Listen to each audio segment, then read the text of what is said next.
ಅಪನಂಬಿಕೆಗಳನ್ನು ರಾತ್ರೋರಾತ್ರಿ ಸರಿಪಡಿಸೋದಕ್ಕಾಗಲ್ಲ. ಅಮೆರಿಕ ಉಪಾಧ್ಯಕ್ಷ JD Vance ಕೊಟ್ಟಿರುವಂಥ ಹೇಳಿಕೆ ಇದು. ವಾಷಿಂಗ್ಟನ್ ಮತ್ತು ಟೆಹರಾನ್ ಮಧ್ಯೆ ಅಪನಂಬಿಕೆ ಇದೆ. ಇರಾನ್ ಒಪ್ಪಂದಕ್ಕೆ ಬರೋದಕ್ಕೆ ಹಿಂದೇಟು ಹಾಕ್ತಿದ್ದಾರೆ. ಇರಾನ್ ಪರಮಾಣು ಬಾಂಬ್ ಹೊಂದುವಂತಿಲ್ಲ. ನೋಡಿ, ಇದೇ ವಿಚಾರಕ್ಕೆ ಈ ಪರಮಾಣು ಬಾಂಬ್ ಅಣ್ವಸ್ತ್ರ ಹೊಂದಿದೆ, ಅದು ಇದು ಅನ್ನುವಂಥ ಎಲ್ಲ ವಿಚಾರಗಳಿಗೆ ಸಂಬಂಧಪಟ್ಟೇನೆ ಈ ಒಂದು ರೀಸನ್ ಇಟ್ಕೊಂಡೇ ವಾರ್ ಸ್ಟಾರ್ಟ್ ಆಯಿತು.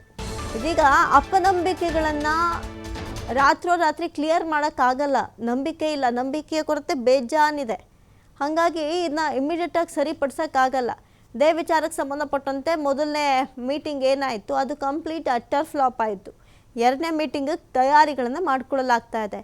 ಒಂದೇ ದಿನದಲ್ಲಿ ಏಕಾಏಕಿ ನಂಬಿಕೆ ಇಲ್ಲದೆ ಇರುವಂಥ ಕೆಲಸ ಕೈ ಹಾಕೋಕ್ಕಾಗಲ್ಲ. ಅದನ್ನೇ ಹೇಳ್ತಾ ಇರೋದ್ರಿ JD ವ್ಯಾನ್ಸ್. ಅಪನಂಬಿಕೆಗಳನ್ನು ರಾತ್ರೋರಾತ್ರಿ ಸರಿಪಡಿಸಲಾಗಲ್ಲ, ಕ್ಲಿಯರ್ ಮಾಡ್ಕೊಳ್ಳೋಕ್ಕಾಗಲ್ಲ.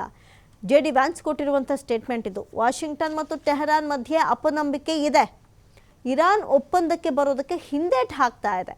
ಹಾಗಾಗಿ ಇರಾನ್ ಪರಮಾಣು ಬಾಂಬ್ ಹೊಂದುವಂತಿಲ್ಲ ಅನ್ನುವಂಥ ಒಂದು ವಿಚಾರವನ್ನು ಇಲ್ಲಿ ಅಮೆರಿಕ ಉಪಾಧ್ಯಕ್ಷ JD ವ್ಯಾನ್ಸ್ ಹೇಳ್ತಾ ಇರುವಂಥದ್ದು.